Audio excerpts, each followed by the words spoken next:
Coming up on First at 4, one city in Floyd County is getting a new park. And another Eastern Kentucky town is offering 2 programs to help provide work experience for high school and college students.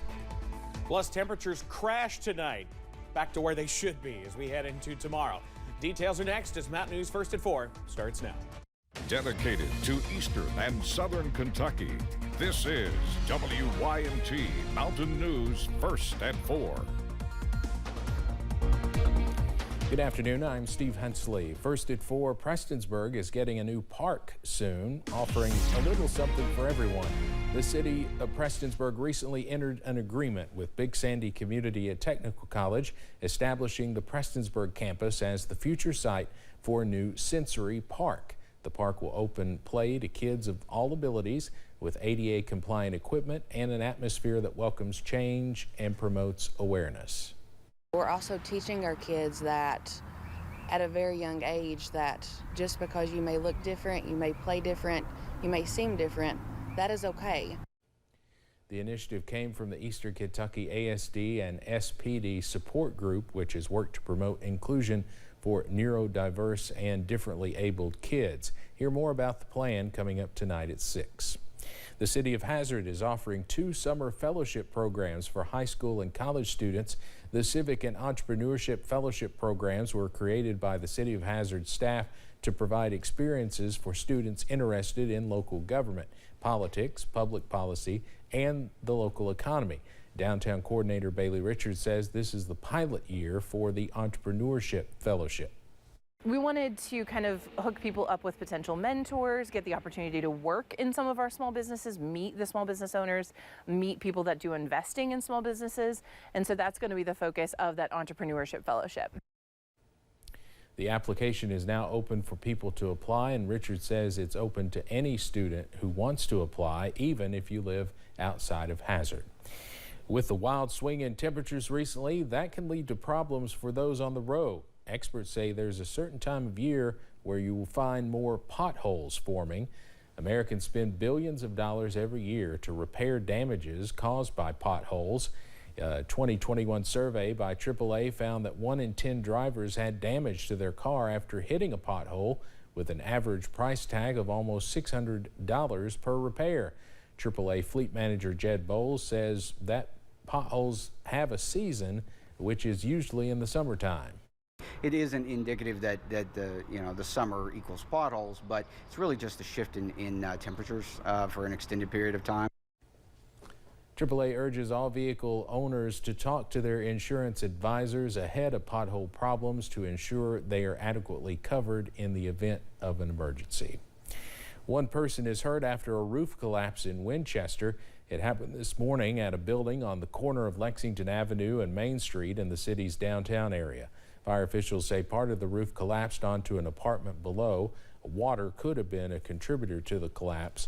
A woman was treated for minor injuries, but no one else was hurt.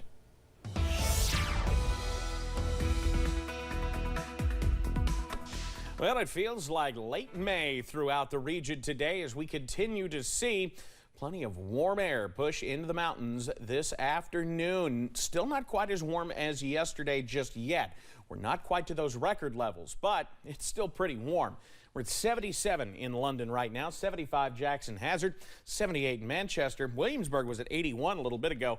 Jacksboro remains there at this hour. The cool air, it's not here yet, as we are enjoying a rather nice but slightly muggy Thursday afternoon. At least definitely by February standards, it's a little muggy. Wind gusts out of the west and southwest right now, 20 to 25 miles per hour in our northern communities.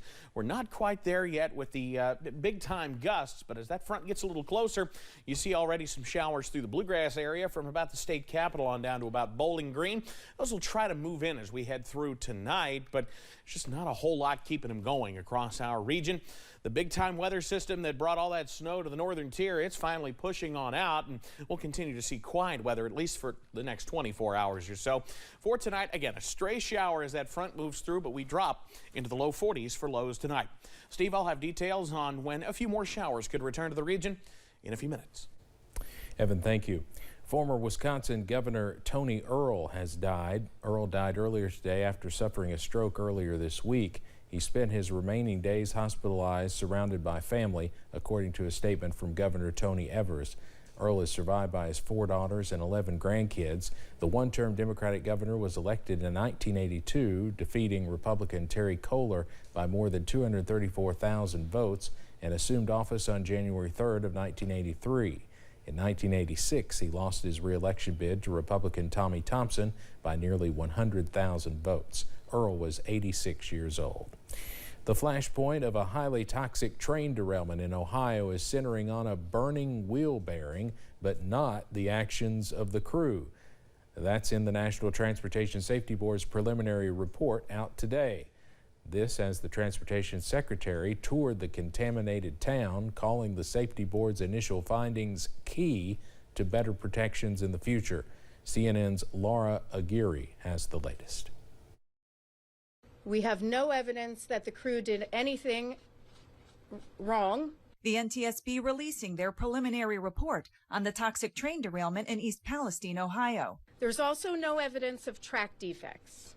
The engineer at the time was following another train and was already in dynamic braking to slow behind the train. Transportation Secretary Pete Buttigieg, also in Ohio, getting a first-hand look at the cleanup underway. How long has it been fixed? You'd have to ask the railroad. We will not wait for that process to run its course, to continue doing everything that we can to raise the bar on rail safety. The NTSB says while there's no evidence the crew did anything wrong, the train's failed wheel bearing will be key to their investigation. That information could be the basis for a criminal referral, and I would encourage our Ohio team to take a look at that. Having these factual findings is an important step toward being able to move on to the phase of policymaking. The rail company says it's already committed $7 million to clean up. We're going to be here today. We're going to be here 5 years from now. That's my commitment to this community. Know that the NTSB has one goal, and that is safety and ensuring that this never happens again. I'm Laura Aguirre reporting. President Biden says he's satisfied with the federal response so far to the train derailment, according to the White House, which did not say if the president will visit East Palestine, but confirmed that he receives regular updates and is monitoring the situation. The suspect in yesterday's shooting spree in Central Florida that left 3 people dead will be held in jail without bond. 19-year-old Keith Melvin Moses is charged with murder. During his bond hearing, Moses did not appear in court. He waived his right to appear and was represented by his public defender. Moses' reported crime spree began yesterday morning when a friend saw him walking down the street and offered him a ride. Police say Moses was in the car for about 30 seconds before he fatally shot another passenger in the car, a woman in her 20s. The friend called 911 and Moses took off. Hours later, police believe Moses returned to the scene and fired on a television crew covering the shooting. Spectrum News 13 reporter Dylan Lyons was killed. Photographer Jesse Walden was also shot. He was critically injured, but was well enough to post something on social media today. Today marks the 3-year anniversary of the racially motivated murder of Ahmaud Arbery in coastal Georgia. Prosecutors say the 25-year-old black man was out for a jog when 3 white men chased him in trucks and fatally shot him. Travis McMichael, Gregory McMichael, and William Roddy Bryan were convicted of murder and hate crimes in federal court. They were also convicted at the state level.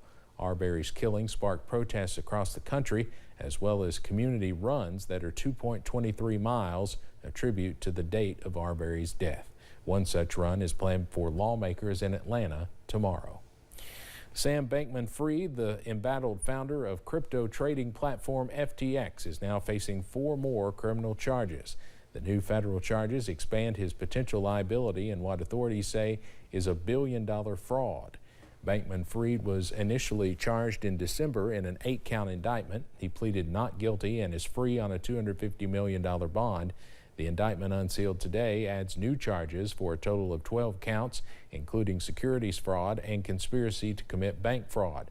The new indictment also says Bankman-Fried's illegal straw donor political contributions totaled tens of millions of dollars paid for by FTX and its sister company, Alameda. Coming up on First at 4, a massive winter storm is sweeping across the country, threatening more than 75 million people in 26 states. And cooler weather on the way. Maybe not that cool, but it'll be around for a little while as we finish this week up. The very latest on when we see temperatures dipping back into the 30s. Coming up after this.